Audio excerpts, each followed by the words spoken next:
On the night of 2 December 2022, under the harsh white floodlights of Air Force Plant 42 in Palmdale, California, a hangar door rolled back and revealed a shape that was never supposed to be seen clearly again. Beneath the shroud, flanked by U.S. Air Force officers and Northrop Grumman engineers, the B-21 Raider sat low to the ground, its smooth flying wing contours absorbing the glare instead of reflecting it like a normal aircraft. For decades, enemy air defense commanders in Moscow and Beijing had reassured their political leaders that new generations of long-range surface-to-air missiles, over-the-horizon radars, and integrated command networks were closing the window that stealth bombers had opened at the end of the Cold War.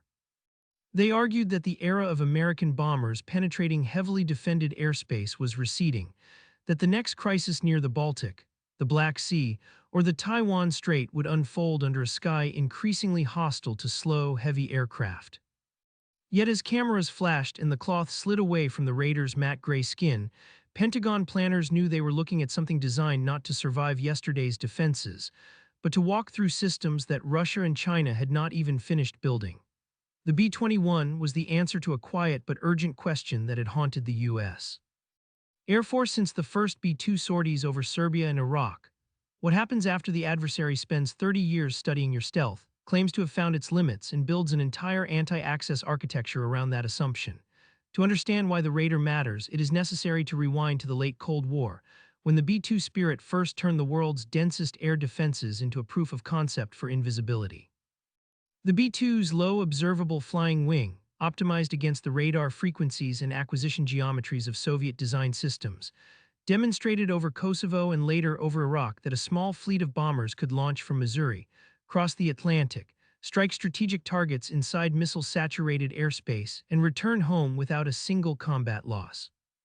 Those missions sent a psychological shock through every integrated air defense system that had been built on the assumption that radar coverage, redundancy, and missile density could eventually stop anything with wings. But in the years that followed, Russian and Chinese engineers pored over every public image, every patent, every radar return they could infer from intelligence, convinced that stealth was a finite problem, not a permanent advantage.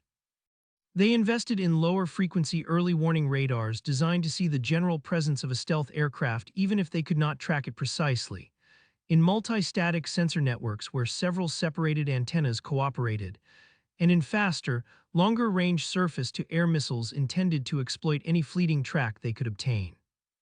In their narrative, stealth had bought the United States a window of unilateral advantage, but that window was closing as the S-300, S-400, and follow-on families matured, and as anti-stealth research became a prestige field in their defense industries. Inside the Pentagon, however, analysts studying those same developments reached a different conclusion: that adversary anti-access and area denial complexes were becoming too dense, too mobile, and too long-range to be managed by fighters and standoff weapons alone. The bomber force that had once numbered hundreds of aircraft had shrunk to a small, overworked fleet of B-52s, B-1s, and B-2s, many of them designed before GPS, before modern networking, and before the Pacific became the pacing theater. In war games centered on a Chinese invasion of Taiwan or a fast-moving crisis in Eastern Europe, planners repeatedly discovered the same pattern. Forward bases took missile fire, tanker aircraft were pushed back, and shorter-range fighters struggled to reach critical nodes inside heavily defended airspace in time. Long-range standoff weapons like cruise missiles remained vital, but they were expensive, limited in inventory, and increasingly vulnerable to mobile dispersal of targets and hardened shelters designed to ride out remote strikes. The answer, as the Mitchell Institute and other defense analyses emphasized, was a new generation of penetrating bomber that could fly intercontinental distances, carry large payloads, and survive in airspace that peer adversaries believed they controlled. In that vision, stealth did not end with the B-2. It evolved, deepened, and integrated with electronic warfare and networking into a multi-domain attack system, of which the bomber was only the most visible edge. The path to that new bomber was anything but linear.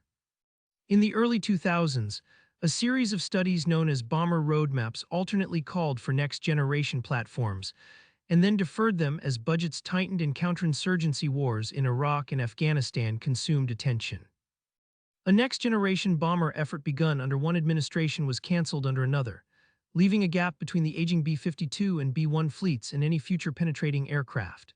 Meanwhile, classified assessments highlighted how rapidly Chinese anti-ship and anti-air missiles were improving, how Russian long-range SAMs were proliferating to client states, and how U.S. forces were becoming over-reliant on short-range fighters and scarce stealth assets. When the Department of Defense finally launched what became the Long-Range Strike Bomber program, it did so with a clear mandate. The aircraft had to be truly stealthy against future sensors, affordable enough to buy in meaningful numbers, and flexible enough to evolve over decades. That program culminated in the selection of Northrop Grumman in 2015, and eventually, in the first public glimpse of the B-21 Raider 7 years later.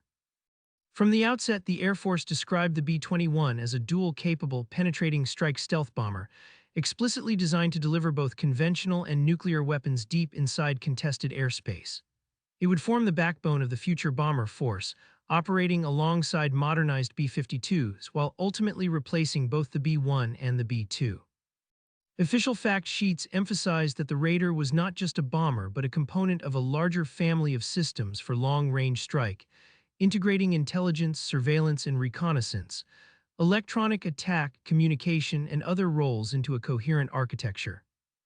Unlike the B-2, which was conceived in the late 1970s and 1980s for a specific Cold War mission set, the B-21 was built from the first engineering drawdown with open systems architecture in mind, so that sensors, weapons, and software could be added and upgraded without having to redesign the entire aircraft. The Air Force's declared minimum inventory, at least 100 aircraft, was a statement in itself, signaling that stealth penetration was no longer an exquisite niche capability but a baseline requirement for maintaining deterrence and warfighting credibility against peer adversaries. Technically, the Raider shares the flying wing philosophy of the B-2 but embodies 3 decades of advances in materials, computational design, and low observable shaping. Public estimates from open sources suggest a wingspan on the order of 130 to 140 feet and a length of roughly 55 feet, significantly more compact than the B-2's enormous 172-foot span. That smaller footprint reduces structural weight, lowers signature, and simplifies basing and hangar requirements compared to its predecessor. Where the B-2 featured relatively prominent engine inlets and complex saw-toothed edges, the B-21's intakes are more deeply recessed and blended into the wing, with additional attention paid to shielding the engine face and exhaust from radar and infrared sensors. Composite materials and advanced coatings, informed by decades of sustainment experience on the B-2 and F-117, are intended to provide low observability with far less maintenance labor per flight hour, addressing one of the Spirit's greatest operational weaknesses. In performance terms, publicly available data describe the B-21 as a high subsonic intercontinental range bomber with a crew of 2, optimized not for speed but for survivability, endurance, and payload capacity in the tens of thousands of pounds. Where the Raider truly departs from its ancestors is in its digital and modular core. The B-21 is described by Northrop Grumman as the world's first 6th-generation aircraft to reach the skies, not because it can outturn fighters, but because its software, processors, and interfaces have been engineered to evolve continuously. Open architecture means new sensors, electronic warfare suites, or weapons can be integrated as software-defined functions rather than hard-wired modifications that take years and billions of dollars to certify. This design choice is not cosmetic. It is the answer to adversaries who believe they can eventually tune their radars, networking, and signal processing to defeat a static stealth design. By treating the B-21 as a platform whose emissions, sensor fusion, and electronic warfare behavior can change in software, the Air Force aims to ensure that even if an adversary learns how to exploit a particular vulnerability, the aircraft's signature and tactics can be reconfigured faster than the enemy can update its doctrine or procurement. Official materials describe the B-21 as able to employ a broad mix of standoff and direct attack munitions, including both conventional precision weapons and nuclear arms. On the nuclear side, Air Force and industry sources consistently point to the future long-range standoff, LRSO cruise missile, and the B-6112 guided gravity bomb as primary weapons, ensuring that the Raider can hold hardened or deeply buried targets at risk under any escalation ladder. On the conventional side, analysts expect carriage of the Joint Air-to-Surface Standoff Missile, JASSM family, including extended-range variants, as well as stealthy glide bombs and potentially the massive Ordnance Penetrator or its successors for attacking the most hardened underground complexes.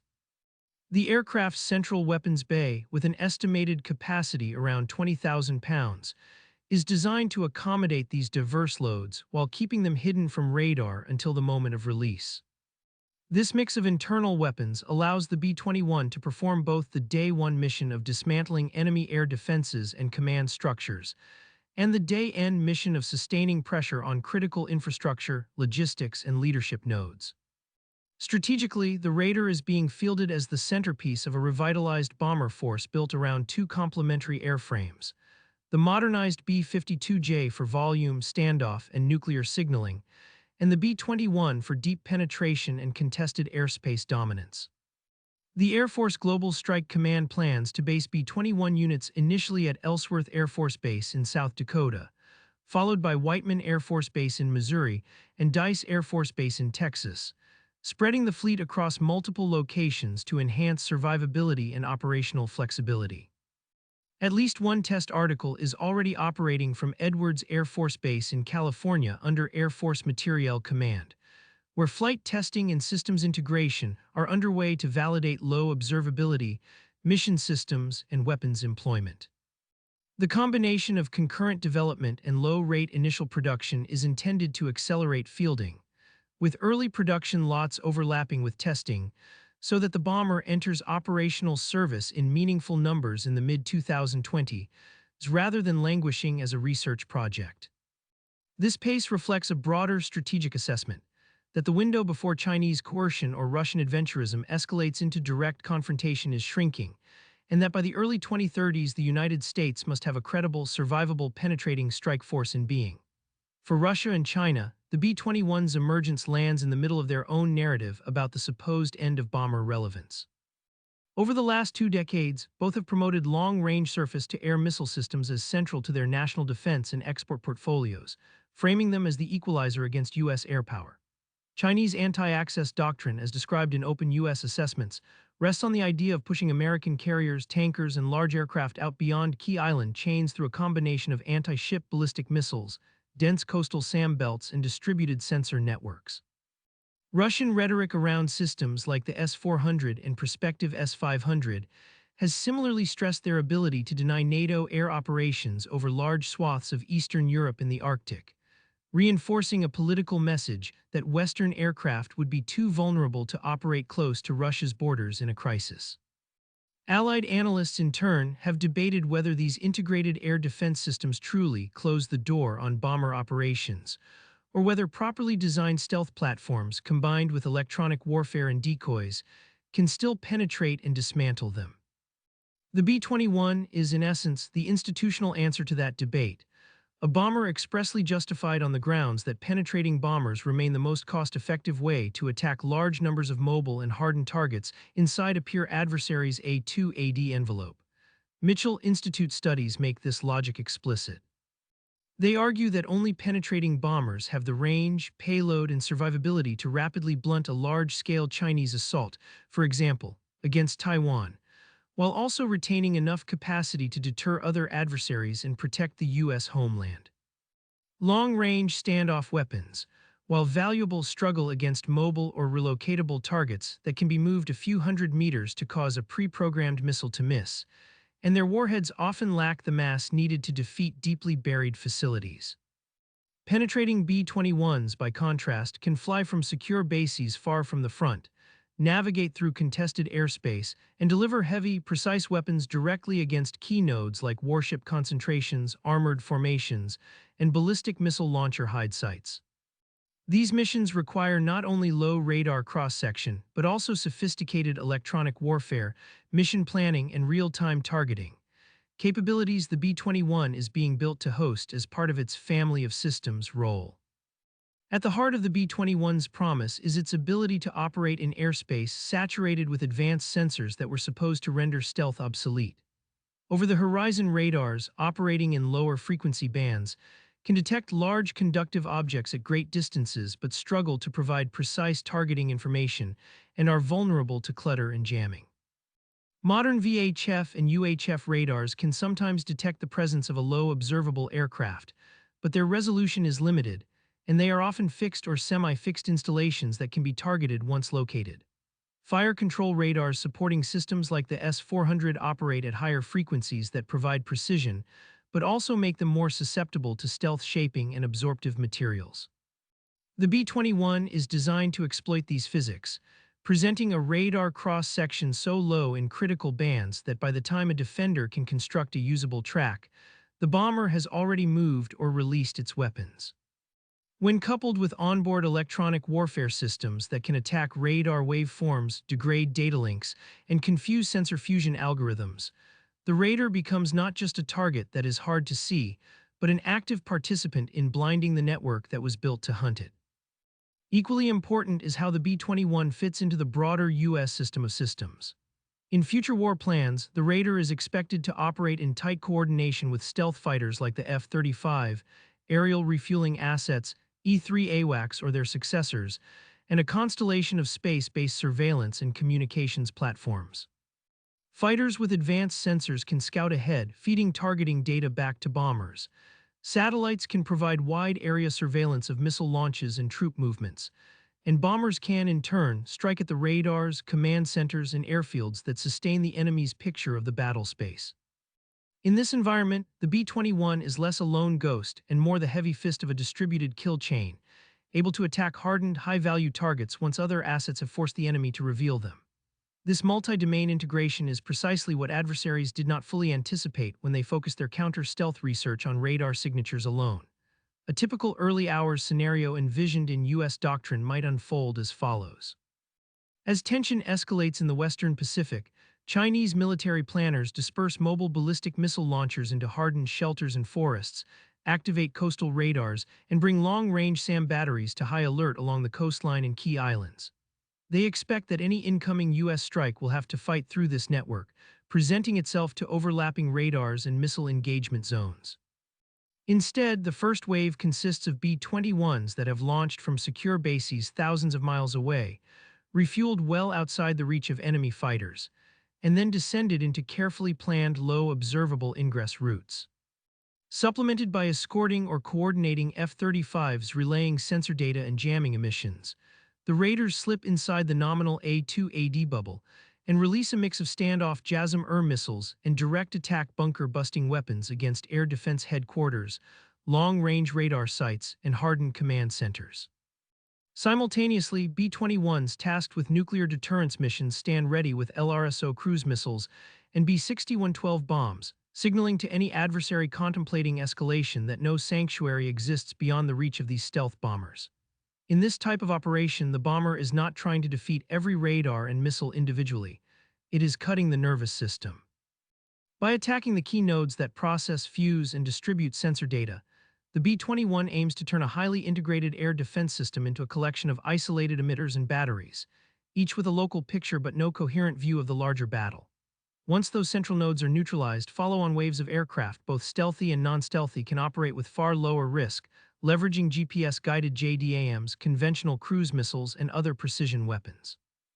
This doctrinal approach is a direct continuation of what the B-2 pioneered over Yugoslavia and Iraq, but scaled up and adapted for adversaries whose systems are denser, more mobile, and more networked. In that sense, the B-21 is both an evolution of stealth bombing and a rebuttal to the claim that integrated air defenses have permanently tipped the balance against large aircraft. From a cost and force structure perspective, the B-21 reflects hard lessons about building stealth in small numbers. The Air Force's publicly stated average unit procurement cost target for the Raider is roughly $692 million in base year 2022 dollars, including not only the aircraft itself, but also support equipment, training, spares, and engineering change orders, spread over at least 100 airframes. That figure is substantially lower than what the B-2 ended up costing per aircraft once its production run was cut to just 21 bombers, turning each airframe into a near irreplaceable asset with very high sustainment costs. By committing to a larger fleet early and emphasizing affordability, the Air Force hopes to field enough B-21s to generate sustained presence in multiple theaters, rather than a boutique force that can only appear at a few points in a crisis. This numerical sufficiency is essential, because no matter how stealthy a bomber is, it still has to be present in enough quantity to strike hundreds or thousands of targets over the course of a campaign against a major power. If you appreciate discovering how systems like the B-21 were engineered to penetrate defenses that were supposed to be impenetrable, and how declassified documents overturn decades of assumptions about who really controlled the sky, consider subscribing to Classified Warfare so you do not miss future deep dive investigations into the technologies and doctrines that shape the modern battlefield. The Raiders' role in nuclear deterrence is equally central. In the future triad, B-21s will share responsibility with ballistic missile submarines and intercontinental ballistic missiles for assuring adversaries that any attempt at a disarming first strike will fail. Unlike fixed silos, bombers are recallable. Unlike submarines, they can be visibly surged or withheld as a signaling tool in crises. The B-21's ability to carry LRSO missiles allows it to threaten heavily defended targets from standoff ranges, while its low observable profile and direct attack nuclear options ensure it can also penetrate to hit the hardest, most deeply buried command bunkers and weapon storage sites. For adversaries who once believed that dense SAM belts around critical cities, hardened underground complexes, and mobile command posts made them invulnerable to bomber-delivered nuclear weapons, the Raider reopens that vulnerability. Yet the most profound effect of the B-21 may be psychological rather than purely technical. Russian and Chinese military discourse over the past decade has often emphasized confidence in their ability to keep U.S. forces at a distance through long-range fires, cyber attacks against basing and logistics, and dense air defenses around key theaters. This narrative supports political messages about Western decline and about the futility of American attempts to intervene near their borders. When the United States fields an aircraft whose very mission is to bypass those outer rings of denial and strike at the core command and control systems inside, it undermines that narrative at its foundation. The knowledge that B-21s can launch from secure bases beyond the range of most conventional threats, approach undetected, and deliver either conventional or nuclear blows against high-value targets forces adversaries to contemplate the possibility that, in a crisis, they might never see the decisive attack coming. This deterrent effect depends critically on credibility, which is why flight testing and initial operational capability milestones for the B-21 program are watched closely by both allies and adversaries. The first flight of the Raider, achieved on November 10, 2023, marked the program's transition from renderings and hangar rollouts to real-world aerodynamics, systems performance, and low observable validation. As additional test aircraft enter the program and the Air Force moves toward low-rate production, each successful milestone signals that the United States is not merely promising a future capability but actually fielding it. For allies in Europe and the Pacific, the B-21 offers reassurance that American extended deterrence and warfighting commitments will be backed by forces able to survive in the most dangerous airspace. For adversaries, every new Raider that joins the inventory complicates their planning, stretches their air defense resources thinner, and adds uncertainty about which of their protected assets might already be under a stealth bomber's crosshairs long before a crisis becomes visible. Northrop Grumman frequently emphasizes the scale and depth of the industrial effort behind the B-21, pointing to a team of more than 8,000 personnel and hundreds of suppliers across dozens of states. This industrial ecosystem matters because it embeds the Raiders' technology base across a wide swath of the U.S. aerospace sector rather than isolating it in a handful of facilities. Lessons from digital threat engineering, composite fabrication, low observable coatings, and mission systems integration on the B-21 will inform future projects, including unmanned combat aircraft, loyal wingman drones, and other classified platforms. In this sense, the Raider is not only a weapon system, but a vector for pushing the broader U.S. defense industrial base into the realm of truly modular, software-centric, long-range stealth systems. That industrial momentum is precisely what adversaries lack when they field one or two prototype stealth bombers or fighters for demonstration purposes, but cannot afford to build fleets in triple digits or sustain them over decades. Critics of the B-21 argue that in an era of hypersonic weapons, cyber attacks, and artificial intelligence, investing in a manned bomber is a backward-looking choice. Yet the logic of the Raiders' design directly addresses these emerging threats. Hypersonic weapons can be formidable strike tools, but they are expensive, limited in payload, and still require accurate, timely targeting data that can be denied or degraded. Cyber attacks and electronic warfare can disrupt networks, but a stealth bomber with onboard sensors, human crews, and resilient communications can adapt dynamically in ways that purely automated systems may not. Artificial intelligence can accelerate decision-making, but it cannot replace the strategic flexibility that comes from being able to redirect bombers mid-mission, recall them, or retask them to exploit sudden opportunities. In other words, the B-21 is not a relic. It is a platform built to operate in an environment where hypersonics, cyber, and AI all exist, but where physical presence, payload, and survivability still determine who can actually change realities on the ground. The Raider also embodies a conceptual shift in how the United States thinks about stealth. Early stealth programs focused heavily on radar cross-section reduction at specific frequencies and aspects, treating low observability almost as a static commodity, a number of decibels that could be measured in anechoic chambers and then preserved through careful maintenance. The B-21, by contrast, treats stealth as part of a dynamic interplay among signature, tactics, electronic warfare, and mission planning. Its low baseline signature provides the foundation, but its ability to change emission profiles, adapt routes based on real-time intelligence, and cooperate with other stealth and non-stealth platforms makes it harder for an adversary to build a stable model of how to detect and engage it. This approach mirrors the evolution seen in cybersecurity, where static defenses have given way to active, adaptive measures. In the air domain, the B-21 is the embodiment of active, adaptive stealth. For all these reasons, the Raider sits at the intersection of history and future war. It is deeply rooted in the Cold War tradition of American aerospace innovation, the same lineage that produced the U-2, the SR-71, the A-12, and the B-2, all of which humiliated adversaries who believed their radars, missiles, or political systems had rendered them untouchable. At the same time, it addresses a 21st century problem: how to project power and uphold alliances when adversaries have spent decades building systems specifically to keep U.S. forces out. The B-21's answer is not to stay out, but to arrive unseen, strike decisively, and leave the adversary wondering how their models of the battlespace failed so completely. When enemy air defense officers study the Raider, they will see more than a new airframe. They will see the collapse of a comforting assumption. For years, they argued that stealth had limits, that radar physics, signal processing, and sheer missile density would eventually catch up to the ghost bombers that once slipped over Belgrade and Baghdad.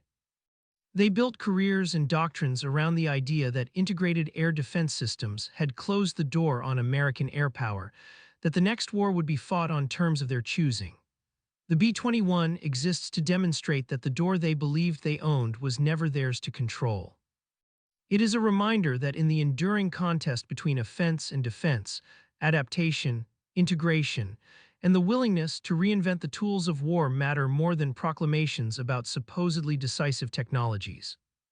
As the Raider moves from test flights to operational squadrons, its true impact will not be measured in airshows or glossy photos, but in the quiet recalculations of adversary planners who must now assume that somewhere beyond the edge of their radar coverage, a low, gray wing may already be inbound. That uncertainty is the real weapon. The knowledge that even in a sky filled with S-400 batteries over the horizon radars and hypersonic propaganda, there is still a bomber they cannot confidently see, track, or stop. Join us here at Classified Warfare as we continue to uncover how aircraft like the B-21 Raider, born from decades of classified engineering and hard-won combat lessons, keep America's enemies blind, paralyzed, and unsure whether their most protected targets are already sitting in someone else's bomb bay.